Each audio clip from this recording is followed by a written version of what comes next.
Season is getting ready to go here in the Northeast, and boy, with the weather this week, I'm surprised we aren't doing some midweek practices. Hall of Fame coming up again this year, and boy, you know you're getting a little older. At least I know I am when I know everybody who's going in this year. Of course, Danny O'Brien in, Bob Cameron, Glenn Heineman, Randy Williamson. We talked to him a couple of weeks ago. Paul Cool, Patrick Donnelly, Lori Fallis. We talked to her a couple of weeks ago. And you're saying, Doug, you're leaving out one name. Well, that's the guy that I got on the phone with me right now. Three-time Mr. Dirt champion Tim Fuller joins us up in the shop in Edwards. We recorded this on Wednesday, just a little bit past 4:30. Tim, how we doing, man? Very good, Doug. So what are we working on today? How do those race cars look? All set, really. Just switch cars around to possibly run Outlaw this weekend. So moved a big block from the front to the back, and brought the open car up, and going to scale that in and go to Outlaw. Very good. What's the weekly plans this year, or do you know yet? I don't know yet. I'll take it as it comes. I know the Utica next Friday is the opener, and Canada was Saturday, so I'll make those two, and then beyond that, who knows? All right. We going to travel much this year, or are we going to kind of take it? Well, actually, the story I told you beforehand, let's just go there right now. I remember talking to Brett Hearn a few years ago, and he was scaling back and not following the series and not going to certain tracks. And I asked him why. He says, Doug, every time the hauler leaves this shop, it's got to make money. Is that kind of the way you're looking at this year, almost? No, not really. I mean, I need to leave prepared to every show, and I think I did 64 races last year, and that was borderline. You could make it unprepared at that amount of shows by myself, but still the thing is that's what I do, and that's what I'm going to continue to do. But I will pick and choose race to race on which ones I'll go to, and it's pretty good that you don't have to go to certain places, especially when you don't follow the tour. Right. If you don't go good there, don't go. Yeah, because, I mean, everybody on the tour, even champions, have those one or two tracks where they just never seem to go very well, right? Yeah, that's just the nature of the beast. I think everybody goes through that except for, maybe Shepherd, but, it's the way it is. Some places you're better at than others, and you got to shy away and make them all count. That's true. We were talking a lot about the Hall of Fame before I switched you over and hit the record button.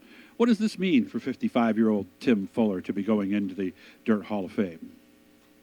Well, like I said, you don't think about that stuff in your 20s, 30s, not even in your 40s, and then as you get presented with it, and you've got fellow racers that you're racing with getting in. Then you obviously you think about it, and then when it happened, it was neat. It was neat. It was a neat deal to be honored that way, and very fortunate. And it just shows, like we talked, how old I'm getting and how long I've done this. Well, of course, Danny O'Brien's going, and it's got to be cool because you guys started right about the same time, didn't you? And a lot of times the same tracks.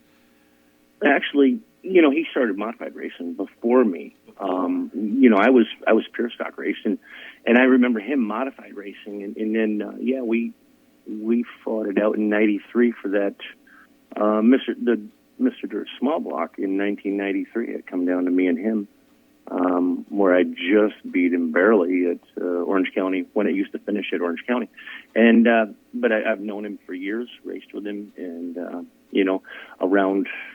Up here in this area, if you were going to beat anybody, you were going to have to beat the O'Briens. A friend of mine told me years ago, I can't remember who we were talking about exactly, but it was an old school racer, and I think we could consider you an old school racer, couldn't we, Tim? Probably, yes. Probably. And we were talking about him as he was in Victory Lane, and he's doing these press interviews afterwards, and I remember talking to another reporter and going, I don't think he's in it for this. I think he's in it more to beat the people he has respect for and things like that. Is that you? Yeah, I would say so. And this is what I do for a living. And the thing is, it is different. I explained to you, every racer's got a certain amount of challenge in them. And anytime you're sitting on pit road and you're getting ready to go out for your feature and you've got a good car, and you're amped up and ready to go, and that you got a good shot at it. That's why anybody's in it. Mm-hmm. But we've also lined up on pit road when you have no shot at it. Yeah. And it sucks, but you got to handle the downs right along with the ups. So, but yeah, I do it for a living, so that's why I continue on, and I still enjoy it too.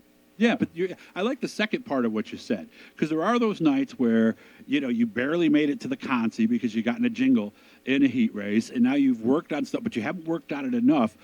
So you're going out there. How do you know how hard to charge turn one when you're not really sure how good the car is when they throw that green? Well, not necessarily have I been in a crash to be in the consi. I've been slow to be in the consi, number one. And you don't.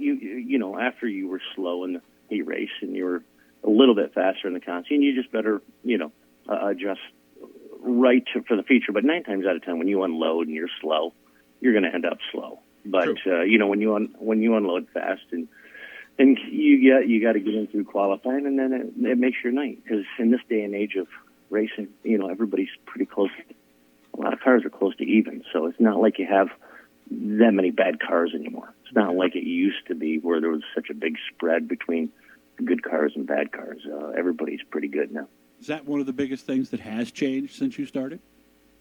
No, there's a lot more than that, but that's one of them. Mm-hmm. I think that just the way the cars are now. I mean, everybody can go out and buy a big no car. Everybody can go out and buy, good engines and shocks, and there's no secrets anymore. And I mean, there was times when I remember drivers, ruling the circuit, and they all had them. They all had times that they ruled the circuit because they had something that nobody else did. Well, now everybody kind of knows everybody's business, and most people do, and there's still a few out there that know how to keep a secret and can keep things to themselves, and they better, because it's one of those things that everybody wants to know. How is he going so fast? You hear that all the time. Yeah, how is he winning so many races when everybody else has the same stuff that he does? Is it easier today for someone to get started in modified, or tougher than it was when you came up?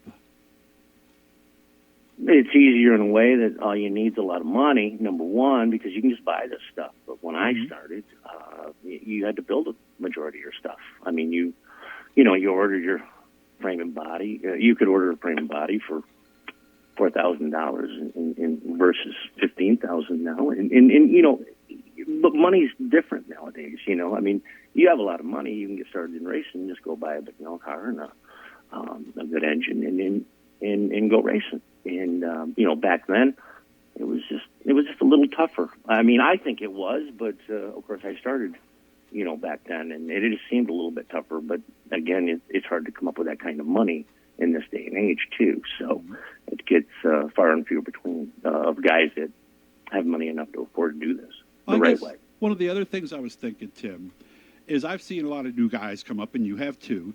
You have to show respect when you get out there, but you can't just move out of the way and let them go either. Is it tougher to earn that respect today with replays and people shooting video at the track and stuff like that? Well, I don't think there's as much respect out there as there once was. I mean, you go whacking around, when I was brought up, you go whacking around Bob McCready, Jack Johnson, Danny Johnson. I mean, you're going to get a little payback, and nowadays that doesn't happen. That doesn't happen. You usually just usually get run over. I mean, you'll still see it occasionally and stuff, but I don't know. It's just like I said, it's a different day and age, and there's not a ton of respect out there, but there's still the guys that do. The guys that were brought up the right way of racing, and it's just a different era. It's the way it goes. Under a minute now, so I'll ask you a simple question. What is it that you enjoy about it the most now?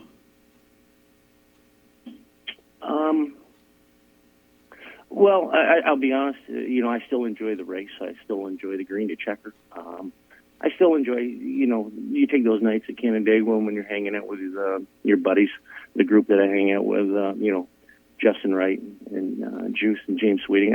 We got a good group of guys there, and it's actually enjoyable in the pits and stuff. But I still enjoy the racing, and I enjoy the winning, or what little bit of winning I do. I do enjoy that. One more last year, so hopefully you'll get more this year. Yeah, and the thing is, I'm still a junkie, like I've told several people. The needle's still in, and I'm still going, and I don't see myself. Tim, I got to let you go. Yeah. We're out of time already, man. I'll pick this up with you next time I see you. Thank you very much, Tim. Okay.